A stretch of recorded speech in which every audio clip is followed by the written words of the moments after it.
diskusi, solusi untuk berdiskusi. perkenalkan, kami dari kelompok 7 yang terdiri dari 3 orang. Nama saya Najar Ikhwan. Saya Zaidatul Wahdia. Saya Mira Lendari. Nah, di sini kami akan membahas tentang komunikasi efektif, komunikasi ekspresif, dan komunikasi respect.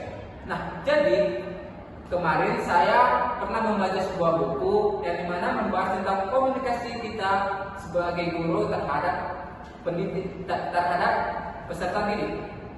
Di situ banyak dijelaskan bahwa bagaimana komunikasi kita bisa tersampaikan kepada anak didik.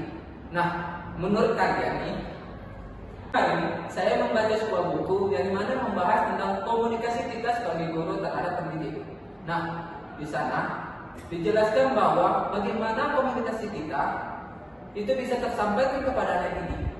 Menurut kalian nih, nah, menurut kalian kita kan belum bisa berkomunikasi dengan baik kan kepada anak didik. Nah, jadi kita kan belum mampu berkomunikasi dengan baik kepada anak didik kita kan. Jadi bagaimana kita menerapkan pembelajaran baik itu agar bisa tersampaikan kepada anak didik? Menurutmu gimana ya? Menurut saya nih, karena kita belum terbiasa aja sih untuk komunikasi dengan baik, atau menurut buku yang kamu baca.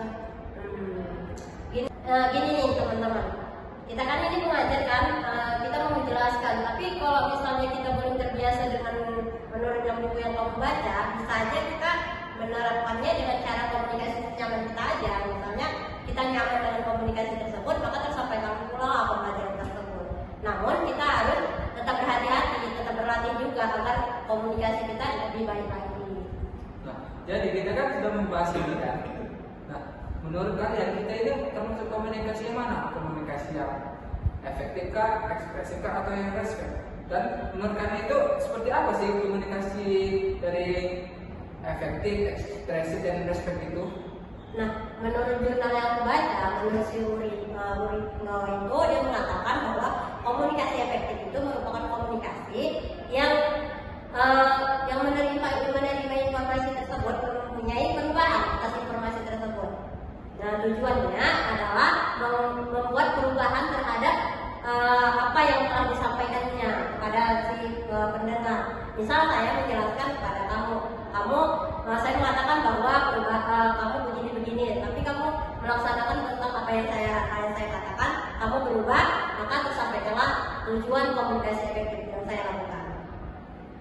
Sedangkan komunikasi ekspresif itu adalah komunikasi yang dilakukan untuk menunjukkan perasaan-perasaan kita seperti rasa sedih, cemas, gembira,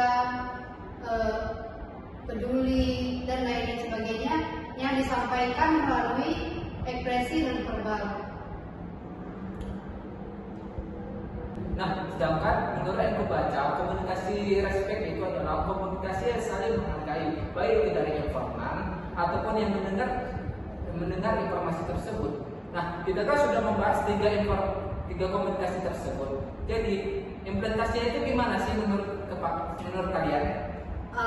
Dalam buku yang saya baca, mengimplementasikan komunikasi terhadap pembelajaran itu, satu itu kita harus tahu strateginya. Strategi komunikasi yang baik itu kayak mana untuk sampai kepada si peserta didik tersebut. Kemudian cara jalan komunikasi kita dengan baik, maka misal kalau komunikasi kita lebih baik terhadap peserta didik, maka tersampailah hasil pembelajaran itu dengan baik juga. Seperti itu implementasinya. Mungkin ada banyak lagi implementasi terhadap komunikasi kita terhadap peserta didik tersebut. Mungkin juga itu termasuk hambatan ya. Kalau kita misalnya salah sebelum paham tentang komunikasi, maka kita akan mempunyai hambatan-hambatan nih. Kalau menurut kalian ada nggak hambatan-hambatan komunikasi yang sering terjadi di teman kita? Jadi menurut saya nih, karena kita kurang fokus aja sih, makanya komunikasinya jadi kurang baik. Nah, sedangkan menurut saya hambatannya itu hambatan proses komunikasi yang kurang, yaitu hambatan fisiknya, yaitu hambatan simetrik ya, dan lain-lainnya.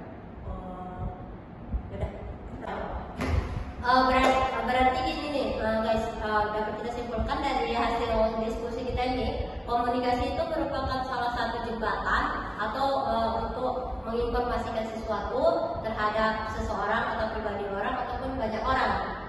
Jadi jika ada komunikasi dengan baik maka tersampaikan pula pesan yang baik juga.